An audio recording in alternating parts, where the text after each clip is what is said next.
Hello students. आज हम study करेंगे एक्सरसाइज 8.1 क्वेश्चन नंबर 10। ओके, अब इसके अंदर क्या बताया कि right angle triangle P Q R है, जिसके अंदर क्यू के पास राइट एंगल है, क्यू के पास राइट एंगल है, P Q is equal to आपको 5 सेंटीमीटर दिया है। और दूसरा क्या दिया है, तो P R plus Q R is equal to 25 centimetre. क्या दिया है, P R plus Q R is equal to 25 centimetre, ऐसा आपको दिया है।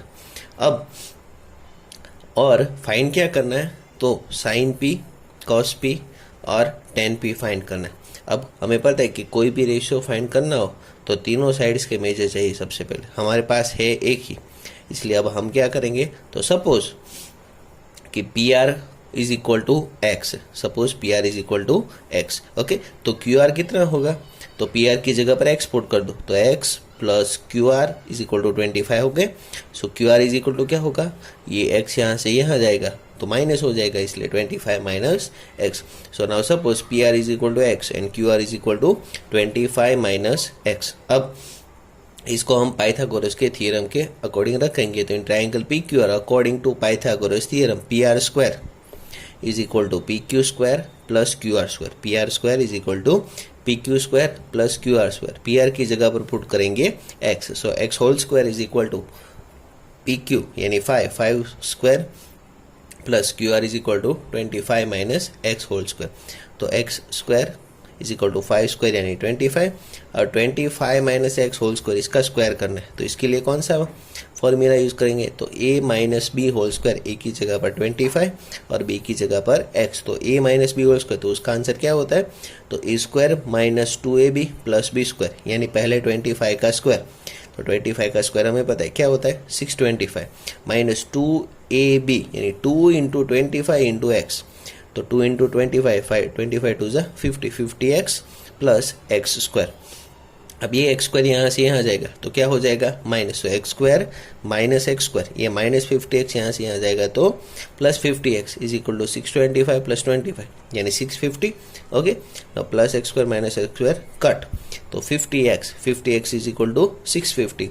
अब x का वैल्यू फाइंड करना है, तो 50 को यहाँ से यहाँ ले जाएंगे, कहाँ जाएगा, डिनोमिनेटर में, तो 650 upon 50 0 0 cut, so x is equal to 65 upon 5, so x is equal to 13 centimetre. बल्कि x क्या था, पी आर, तो P R is equal to x is equal to 13 centimetre, और q are is equal to 25 minus x यानी 25 minus 13 यानी कि 12। So p Q is equal to 5, q are is equal to 12 and P are is equal to 13। अब हमें क्या find करना है, sine P, cos P and tan P. Okay, तो सबसे पहले साइन पी, तो साइन पी के लिए फाइंड करना है, इसलिए फॉर्मूला क्या होगा, अपोजिट साइड अपॉन हाइपोटेनियस, यानी Q R upon P R. Q R कितना है 12 और पी आर कितना है 13, सो 12 अपॉन 13। फिर कॉस पी, तो कॉस पी यानी एडजेसन अपॉन हाइपोटेनियस यानी P Q upon P r, तो पी क्यू कितना है 5 और पी आर कितना है 13, सो आंसर इज 5/13। और टेन पी, तो टेन पी यानी adjacent upon opposite, opposite upon adjacent यानी Q R upon p Q यानी 12 अपॉन 5। ओके, तो ये है हमारा क्वेश्चन नंबर 10। अब क्वेश्चन नंबर 11 के अंदर ट्रू फॉल्स है, वो देखने से पहले तीन चीज़ें समझनी। अब हमें पता है कि साइन थीटा का फॉर्मूला है अपोजिट अपॉन हाइपोटेनियस। ओके, अब जैसा हमने 9th स्टैंडर्ड में पढ़ा था कि हाइपोटेनियस जो है वो लार्जेस्ट साइड है, यानी ये सबसे बड़ा होगा तो इसका मेजरमेंट सबसे ज़्यादा होगा, यानी यहाँ पर जो नंबर होगा वो बड़ा होगा, और अपोजिट वाला जो है वो छोटा होगा, यानी न्यूमरेटर बड़ा होगा और डिनोमिनेटर छोटा होगा। अब अगर न्यूमरेटर बड़ा हो और डिनोमिनेटर छोटा हो तो नंबर कैसा होगा, लेस देन 1 होगा। मान ले हम कि अपोजिट साइड है उसका मेजर 2 है और हाइपोटेनियस मान लो 5 है, तो इसका आंसर आपको पता है कि इसका आंसर ऑलवेज कैसा आएगा, लेस देन 1 ही आएगा, और वो लेस देन 1 आएगा, यानी साइन थीटा का वैल्यू कैसा होगा, ऑलवेज लेस देन 1। अब उसी तरीके से कॉस थीटा का वैल्यू देखो, तो कॉस थीटा का फॉर्मूला क्या है, तो एडजेसेंट अपॉन हाइपोटेन्यूज, यानी वहां पर भी हाइपोटेन्यूज कहाँ पर है, डिनोमिनेटर, तो वहां पर भी डिनोमिनेटर में है, इसलिए एडजेसेंट अपॉन हाइपोटेन्यूज, तो वहां पर भी डिनोमिनेटर न्यूमरेटर से बड़ा होगा। इसलिए आपको याद रखना है कि साइन थीटा और कॉस थीटा का वैल्यू ऑलवेज लेस देन 1 ही होता है और ग्रेटर देन 0, यानी उसका वैल्यू जो होगा वो 0 और 1 के बीच में होगा। ओके, अब उसी तरीके से अगर tan और cot की बात करें तो tan का फॉर्मूला है अपोजिट अपॉन एडजेसेंट और cot का फॉर्मूला है एडजेसेंट अपॉन अपोजिट। अब अपोजिट और एडजेसेंट दोनों में से कोई भी बड़ा हो सकता है और कोई भी छोटा भी हो सकता है, मतलब आंसर आइदर ग्रेटर देन 1 होगा या फिर लेस देन 1 होगा, मतलब कोई भी रियल नंबर हो सकता है। ओके, तो आपको अभी इतना याद रखना है कि tan और cot का वैल्यू ग्रेटर देन 1 भी हो सकता है, लेस देन 1 भी हो सकता है, कुछ भी हो सकता है। ओके, पक्का नहीं बता सकते, अकॉर्डिंग टू वैल्यू के ऊपर से ही हमें पता चल सकता है। ओके, तो इसका मतलब ये हुआ कि tan और cot जो है उसका वैल्यू ऑलवेज कैसा होगा, बिलोंग्स टू R, मतलब कोई भी रियल नंबर होगा।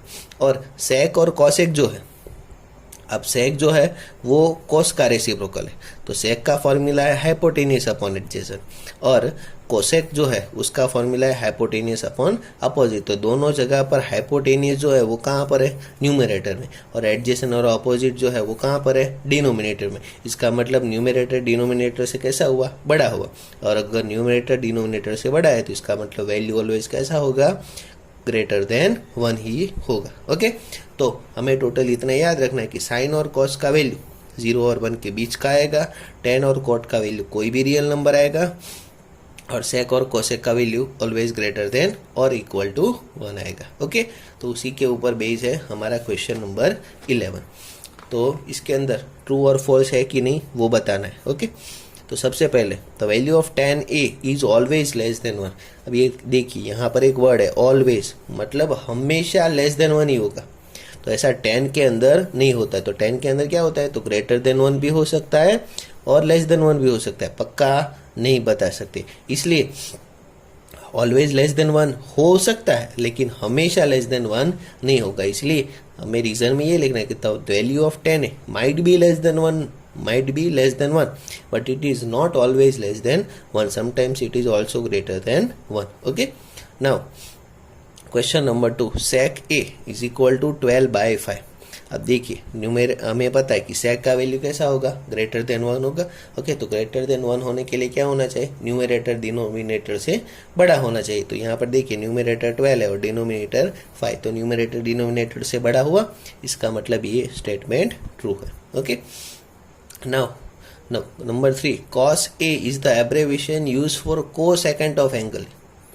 अब cos a के बारे में जब मैंने आपको बताया था तो मैंने आपको बताया था कि cos का फुल फॉर्म क्या होता है कि कोसाइन ऑफ a, क्या होता है, कोसाइन ऑफ a, लेकिन यहाँ पर क्या कहा है, कोसेकेंट ऑफ a, तो वो कोसाइन का नहीं है, इसलिए इसका मतलब ये स्टेटमेंट कैसा है, फॉल्स। तो cos a is the abbreviation used for cosine of angle, ये कोसाइन का है, कोसाइन को हम क्या बोलते हैं, कॉस। ओके, फिर question number 4, cot a is the product of cot n a। तो हमें पता है कि cot a, तो इसका मतलब क्या होता है कि cot a यानी कि cotangent of a, cot a मतलब क्या है, कोटेंजेंट ऑफ a, लेकिन इन्होंने क्या कहा कि cot और a का प्रोडक्ट है, तो ये फॉल्स है।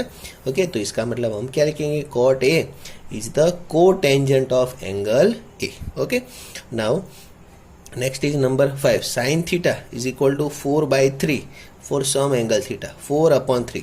अब देखिए 4/3 यानी न्यूमरेटर डिनोमिनेटर से कैसा हुआ, बड़ा हुआ, तो अगर न्यूमरेटर डिनोमिनेटर से बड़ा है तो ये कैसा होगा, ग्रेटर देन 1, जबकि हमें पता है कि साइन का वैल्यू ऑलवेज कैसा होता है, लेस देन 1 होता है, इसलिए ये स्टेटमेंट भी कैसा है, फॉल्स है। Okay, so this is all about exercise 8.1।